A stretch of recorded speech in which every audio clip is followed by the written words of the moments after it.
वाह ट्रम्प जी वाह, कमाल करते हैं आप, तारीफें हमारी करते रहे।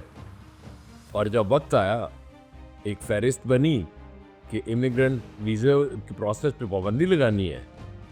दुनिया भर से 75 मुल्क आपने चुने और उसमें आप पाकिस्तान को डालना निकले। अभी चंद दिन पहले, 2-3 दिन पहले आप फिर तारीफ कर रहे थे हमारे प्राइम मिनिस्टर साहब की। आप फरमा रहे थे कि प्राइम मिनिस्टर साहब ने गवाही दी इस बात की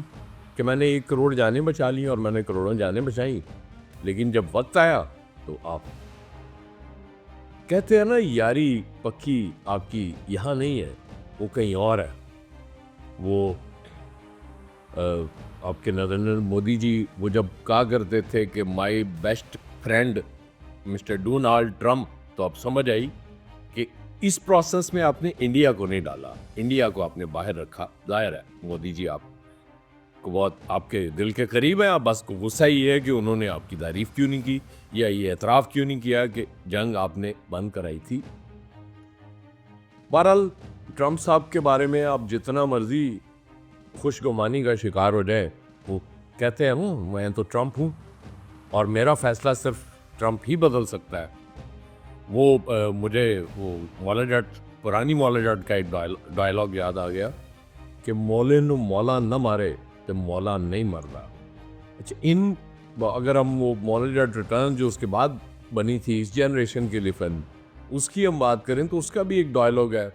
जो शायद किसी को गुमान होता होगा ट्रम्प साहब के हवाले से कि वो, आपने अगर वो फिल्म देखी है तो आपको याद होगा, वो जो उसकी हीरोइन है मुखो, वो एक डायलॉग बोलती है, वे मैं मौले दी पक्की पक्की मशूका। तो ये भी नहीं किया जा सकता हजूर, क्योंकि ट्रम्प साहब को कोई पता नहीं कब अपनी मशूक बदल ले और कब किसको वो साइड पे कर दें, फारिग कर दें। इंडिया नहीं है, बांग्लादेश को डाल दिया, अफ़गानिस्तान की चले समझ में आती है कि जो अफ़गान तो कर रहे हैं इस वक्त पूरी दुनिया में, वो तो बिल्कुल ठीक है, लेकिन मुझे पाकिस्तान को इस फहरिस्त में डालने की सच्ची बात है समझ नहीं आई।